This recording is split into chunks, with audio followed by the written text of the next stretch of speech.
this is Ananya. In the last lecture, we were studying about user-defined functions. Today, we'll be continuing the same topic, but we'll be studying about different types of user-defined functions. So let's get started quickly. Okay, so we are back with the continuation of our last lecture on user-defined functions. So today we'll be studying about the types of parameterized functions. Okay, let's quickly get to that PPT. Okay, so we shall start with firstly default arguments in parameterized functions. Okay, let's start. Now what default argument says is, arguments you can basically take as a synonym for parameters. Parameters are also known as arguments that you pass to a function. Now what it says is, default arguments assumes a default value if you have not explicitly provided any value to your variable. Okay, I'm taking a fun example here that at the end of the month the shopkeeper wants to order a whole lot of noodle packets. So let's see what we can do to understand default arguments using this example. Okay, I think we should take a new file, otherwise it becomes really messy. Let's say default arguments. Okay, now what I want to do is, okay, before that I'll take a simple example and give you a quick explanation of it. So in case you want to try out more functions by yourself, you can do that. Just a quick example. Okay, so let me say def function, and inside that I have a comma b is equal to 10. Okay, so what happens here is, I'm telling the function that a can be any value that the user passes, but b has to be 10 until and unless it is overwritten. Okay, this is what it means. And inside I'm just saying return a plus b. Okay, since this is a very quick example. Okay, now what I'm saying is, I'm calling function of 30. So what happens here is, 30 gets assigned to a. Okay, since I do not have comma 85 something. If I would have had, see, you separate two values using comma. Okay, just keep a note of the syntax because I might forget to explain these tiny details. So you have 30 being provided to a, being assigned to a, and 85 on b, but right now we are not passing any value for the variable b, we are just passing 30. Let's see what happens. What it should be doing is, 30 should be assigned to a and b should remain as 10, and it should return 30 plus 10, that is 40. So this is basically your default parameter. Let me now, because b is equal to 10, and since you are not providing any value for 10, by default it makes the value of b as 10 as mentioned in the function declaration. Now if I explicitly pass the value, maybe say 15 to it, you have the answer is 45. So b got overwritten since you gave it another value. Okay. Okay, now let's move ahead. I'll just remove this. If you want to note it down or something, please pause the video and go ahead. Alright, now my function will be def order. Let's go back to our noodles example. So def order, inside that I have the item name and I have an amount, that is the number of packets. Okay, amount will refer to the number of packets here, and I shall say is equal to 500 by default. So that's the minimum you need to order. So if the shopkeeper doesn't provide the wholesaler with any explicit number as to how many he wants, by a monthly subscription the wholesaler will send him 500 each month. Okay, that is what we want to understand. Now inside that, if I'll say if amount is equal to 500, I shall print, since you haven't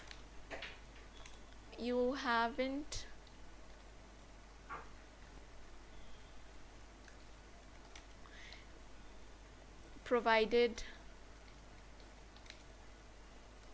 the noodle pack count, sending you 500 packs per usual. Okay,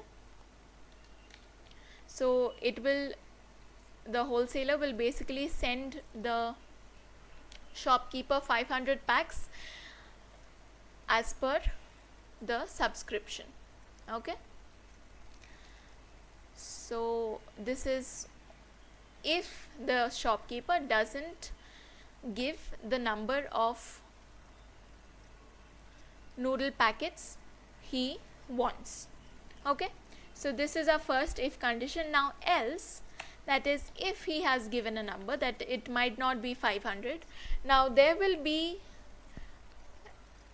a problem if the shopkeeper wants exactly 500, but then that's okay, because the shopkeeper won't exactly have to mention that he wants exactly 500 packets, because that's what he'll get anyway, right? So else print, you shall receive, what we want to say is, let's give a comma, amount, comma, you shall receive maybe 600 noodle packs. Okay, this is what we want to say if he has passed a value. This is a function, nothing else. Now what we want to do is, let's take an input from the shopkeeper as saying amount is equal to int input of how many noodle packs do you want. Okay, and next we shall pass this amount into our function call. So our function call will be such as print order, or else not print, let's call it, since we already have print functions inside our order function. Okay, we have the print statements inside order function, so no need to print while calling the function. Okay, this is something you need to take care of since we have not returned anything. So what we are saying is order noodles. So noodles gets assigned to the variable item, since that's our first parameter, and the second parameter will be amount. Okay, this time we are assuming that the shopkeeper has given some amount to be placed, and this amount gets overwritten to this variable. Okay, let's run this.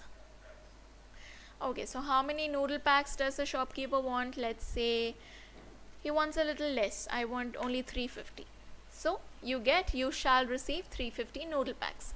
That is 350 gets overwritten on amount. Now,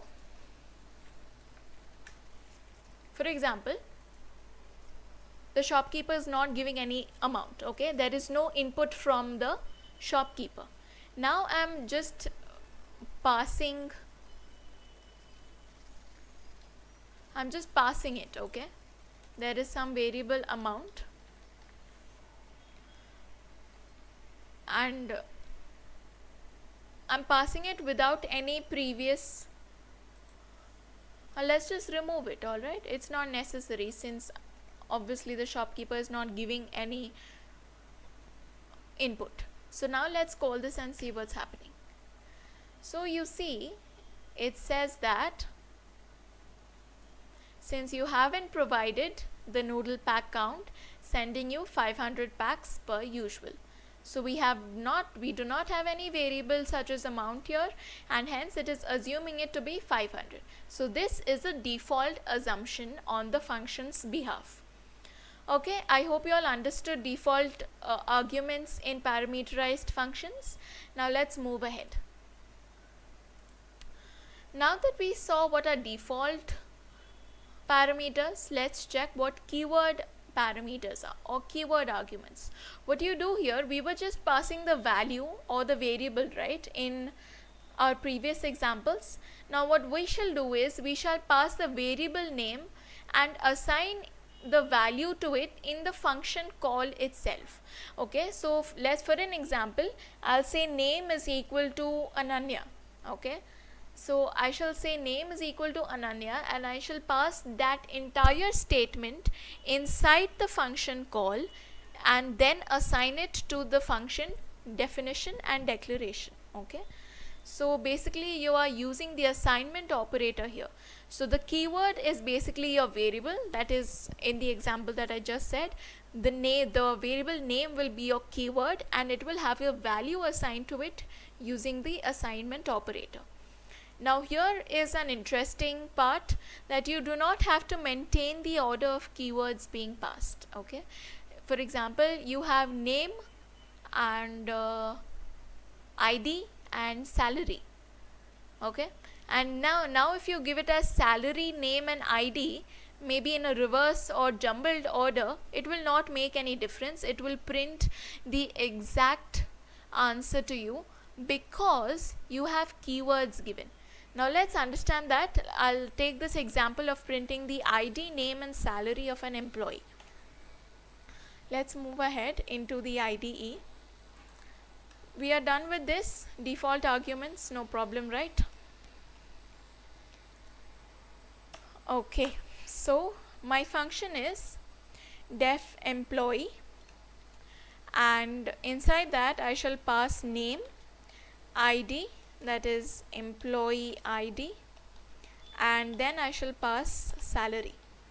Okay, I shall pass name, employee ID and salary, and inside that I shall say print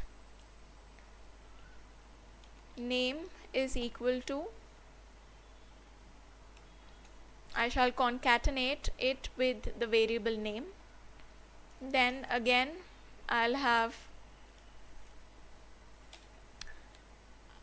okay, let's give ID first. We always have ID. Let's just give the salary here. Salary.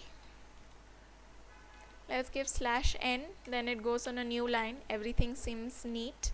Salary. And plus, let us, since this is an integer, we shall give a comma. Don't forget that, otherwise you're going to get an error. And now we have ID, and with a comma we shall say ID, right? Employee ID, sorry, employee ID. And now with that, with a comma, let's concatenate it to string. Okay, I hope my syntax is all right. In case not, we'll just check it out later. We just have some beautification to do in case. See now, okay, this is our function. Okay, nothing else should be going on, that's it, plain and simple. Now what I do is, what if I do not give keywords and I just pass the values? Because just like in default arguments, or maybe any function, any user defined function, the values will automatically get assigned to it, right? There shouldn't be any problem. Why should I even take the pain to sit and give all the keywords? Let's understand why should we be taking the pain. For example, I just give the name in the perfect order. I give Ananya 2, I made it a string 2, and salary will be, okay, this is my salary. Alright, now if I call this, it shouldn't give us any error. We have ID, name and salary. Okay, but now if somebody goes about doing some fun or maybe some logical, according to his logical decision, he gives the id first, just the way we printed it. He gives the id first and then he gives the name, he gives some employee's name. Now what happens is, according to your order, 2 gets assigned to name, Ananya gets assigned to id, and salary remains salary. So you basically interchanged it. All right, see what Python gives back. You get an error, plain and simple. Why? Because you are trying to concatenate a string. Okay, you're trying to concatenate a string to an integer. You cannot do that. You cannot assign a string value or an integer value. Okay, string cannot be assigned to integer and integer cannot be assigned to string. See, that is where we can go wrong. So just to make it user friendly, however the person wants to give in inputs, make it a necessity to give in keywords whenever necessary. So now if in the same example, if I say employee id is equal to 2 and then I say name is equal to Ananya and salary is equal to 23,000, it will not give me any error. Why? Because there's an instance or object being created, see, which automatically gets assigned to employee id. When I selected employee id, this automatically got highlighted, right? So according to the name, the values will be assigned. So basically there will be no problem. id will go to id and name will go to name without the any matter of your order being correct. See, we do not give any error. We have the exact same answer like we got last time. So this is the importance of, or the basic understanding of, using keyword arguments in user defined functions. Okay, so we understood default functions, that is default arguments functions, and we saw parameterized, the keyword argument functions, right? Now we shall move ahead to understanding variable length. Now what we were doing here is, we were giving single values, right? We have only one id, only one name, only one salary, okay, just one input at a time. But what if I want to give many names, or maybe I want to give many IDs?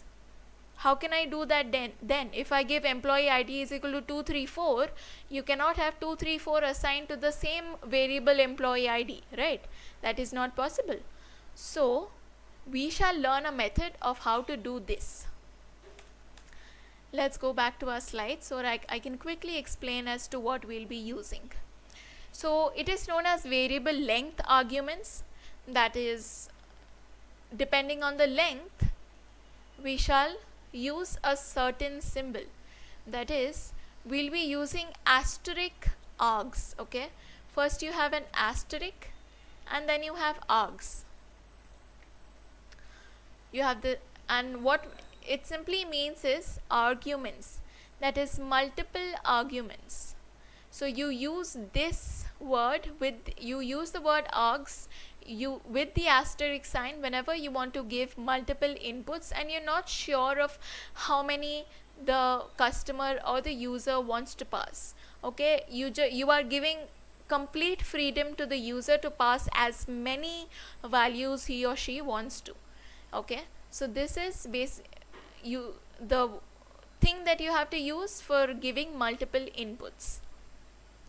Let's take two examples on arguments and then we'll move ahead to seeing what is keyword args. Okay, quags basically.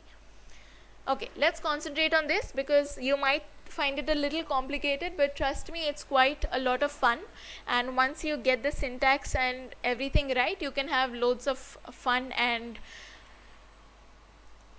experience with it. So what I want to say is, I am passing multiple arguments here, right? So what I say is, I shall again define a function and I shall say def function, just to keep it sweet and simple. I shall say star args, that is asterisk args. This is what you have to pass. No specific variable name, no keywords, no nothing. All you pass is asterisk args. Okay, and inside that I shall say, I just want to print, okay, I just want to return maybe the sum of a list of numbers or a sum of numbers into arguments.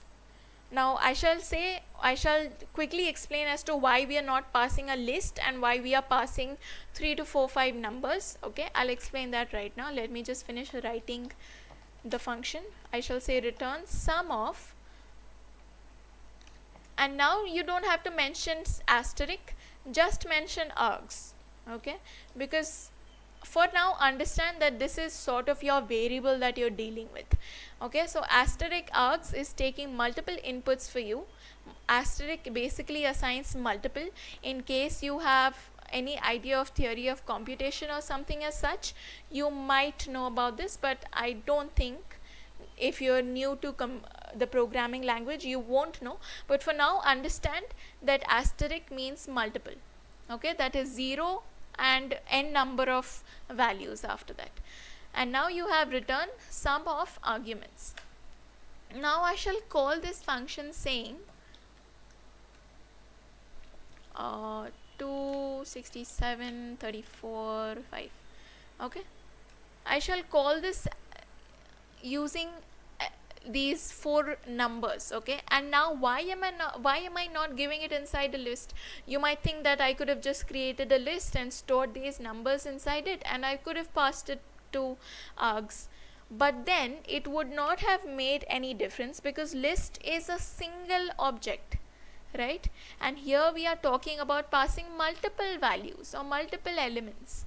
So if you would have used a list, you would not have been able to understand the importance of using asterisk args, since list is a single object. So passing a single value is not what we are currently dealing with.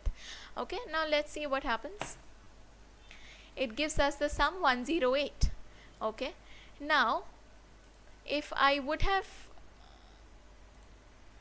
let me try something. Let's take a risk and try something out. See, now you all understood. It took all these 4 numbers, put it inside asterisk args, and it printed the sum, okay, using the sum function. Now what if I do not give asterisk args and I give some normal variable? Okay, I'll give num here, and here I say num. Remember, this is nothing asterisk, this is just a simple single variable, a single variable which has been given 4 inputs. Let's see what happens. You get an error. Let's read the error and try and understand. As I said, it's quite important for you to read the error and understand where you're going wrong. See, it says that the function takes only 1 positional argument, but 4 were given. See how beautifully Python explains your error to you. So what it says is, you have only 1 variable acceptable, but that's not what you've done, and you've passed 4. Okay, so we need to go back to our asterisk args, and now we pretty beautifully understood as to why we should be using star args and not a single variable whenever we want to give multiple inputs. Okay,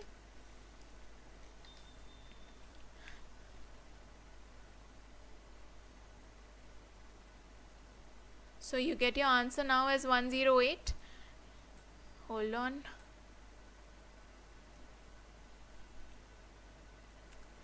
Okay, I can't bring this up, huh? Okay, just give me a moment, let me see what's happening. Okay, I see, this is where I'm wrong. I told that we are not supposed to give asterisk, right? So it expects more than 1 here. That is not what we want. Yeah, so 108. Okay, let's try another example. What I'll be doing here is, I want to multiply the number of inputs by 2.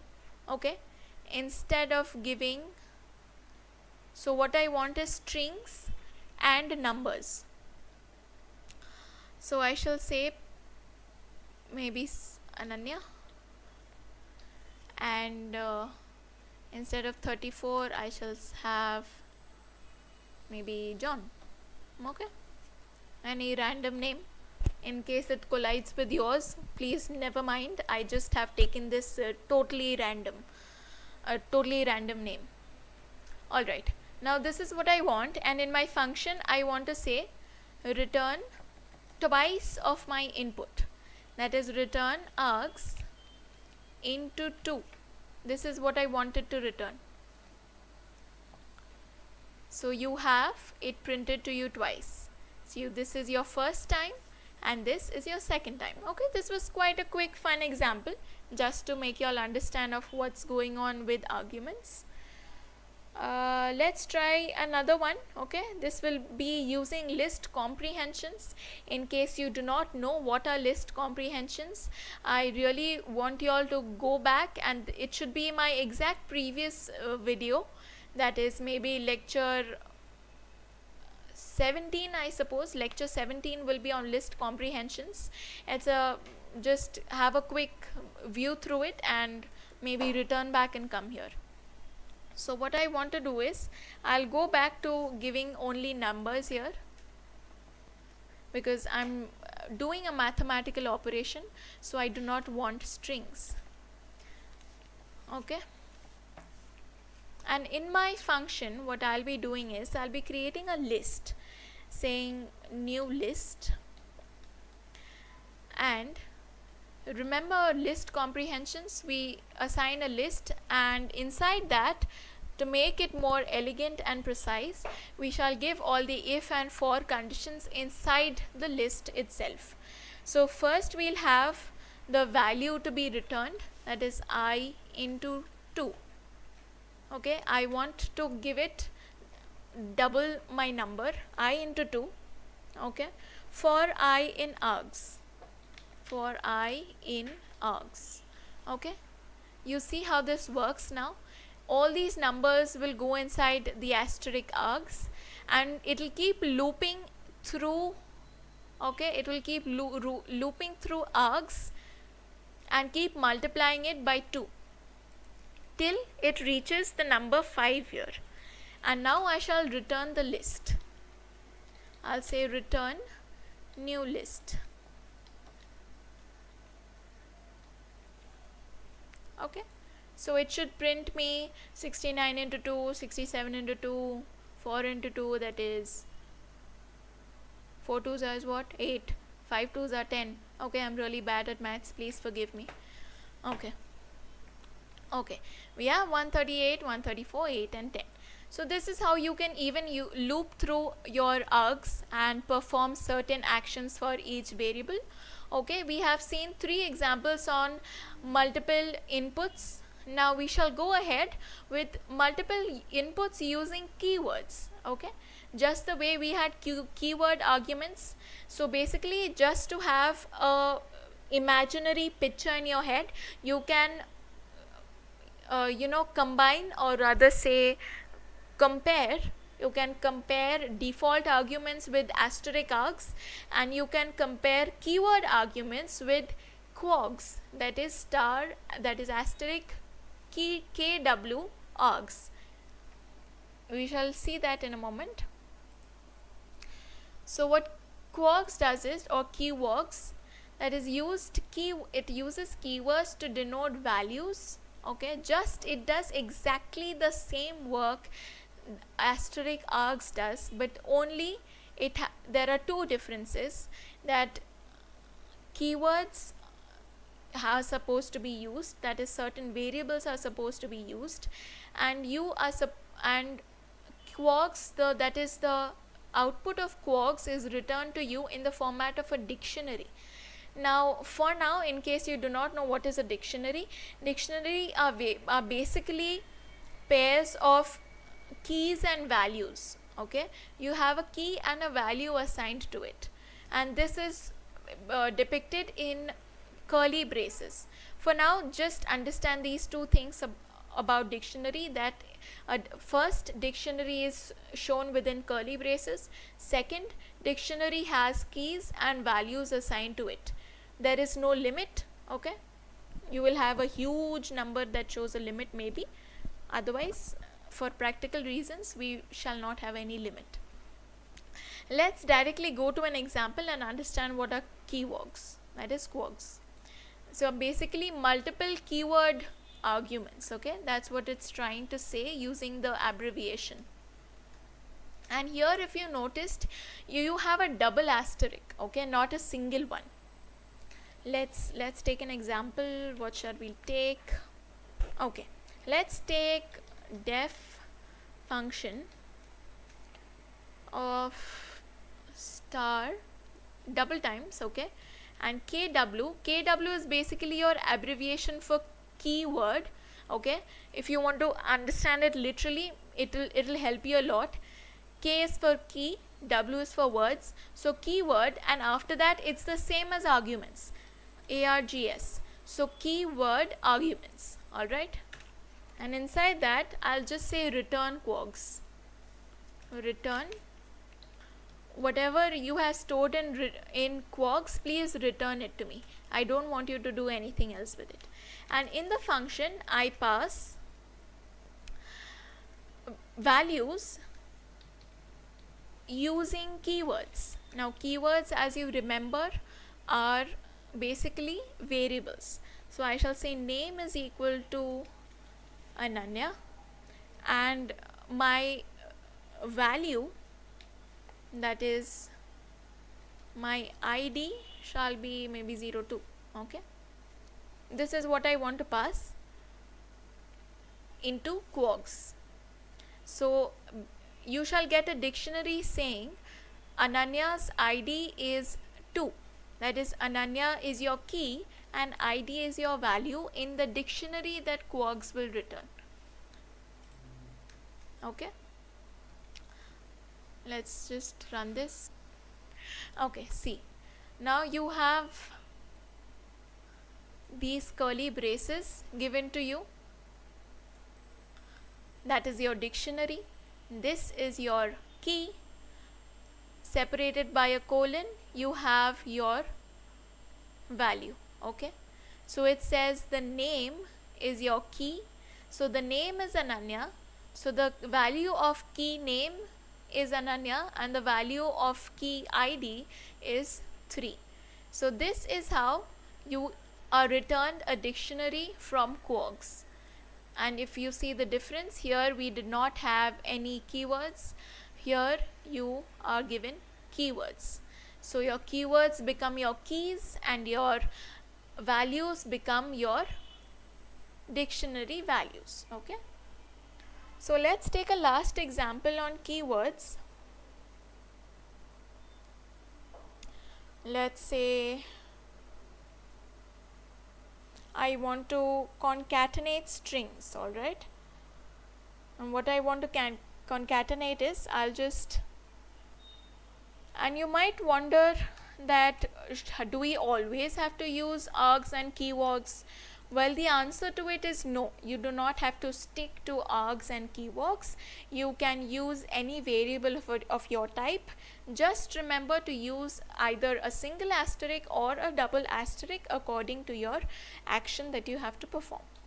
So what I want to do is concatenate, and inside that I shall say double asterisk. Since I want to pass keyworded arguments, I shall say maybe strings. Okay,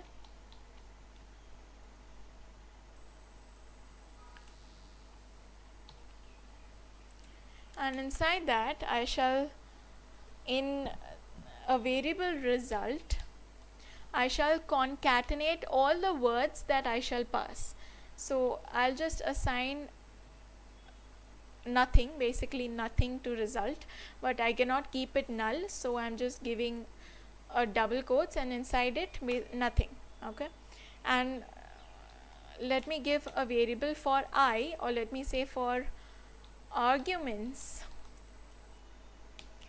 in string. Okay, now what I shall do is, maybe I say name is equal to Ananya, then I say surname is equal to Mitra. Okay, Ananya Mitra, right? So I don't want it to concatenate name Ananya surname Mitra. I only want Ananya and Mitra, that is, I only want to concatenate the values of the keys. I do not want the keys to be concatenated in the sentence also. So what I say is, return, or for arguments in string dot values. Now this is a function that dictionary provides us, so that you can loop through the values present inside the dictionary. That is, whenever you pass all the multiple inputs to string, it automatically gets converted into a dictionary, right? And now you are looping through only the values in the dictionary, and hence you say string dot values. Okay, this is another inbuilt function that you can use in the case of dictionaries. And now I shall simply keep concatenating them. Result is equal to plus is equal to arguments. Arguments. Okay. And now I'll return it. That is, I'll return the result. Okay. And now I shall call this saying print concatenate, and inside that I shall say name is equal to Ananya, and give a comma to separate the values. Surname is equal to Mitra. Okay, this is what I'm passing, and I want this to be concatenated. Let's see what it gives us. So you have Ananya Mitra concatenated. Now let's say we want a space also. So let's just say result. We do not want two words joined without a space, right? Plus is equal to, and inside just give a space. Okay, you have a space given to you. Let me just format it a little bit.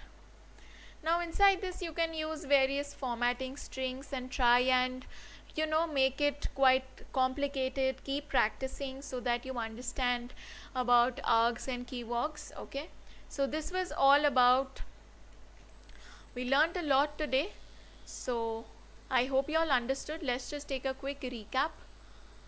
So we learned about using return or print. So preferably go for return, but you can use print too, but you might get a none, so be careful. So now we have non-parameterized and parameterized. Non-parameterized is pretty simple.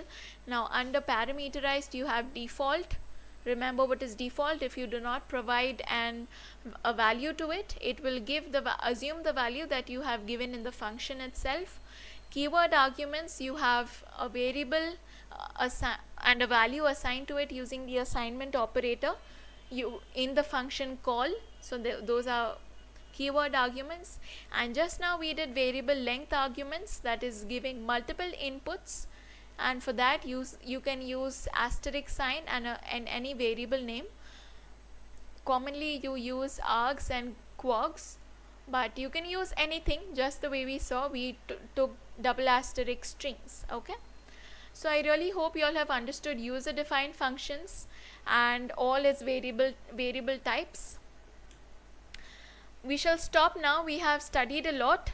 Now in the next lecture we'll be having a pretty interesting time, because we have learned so much, and we shall now be building our first mini tiny project. Okay, it's going to be quite fun, and you will basically using as many concepts as you have learned and used in small examples till date. Okay, I shall meet you next time with a very simple yet fun project to work on. It's quite small, but if you're in the beginning stages, it's going to be quite interesting and fun for you to solve by yourself. Alright, I'll stop now. Bye bye. See you soon.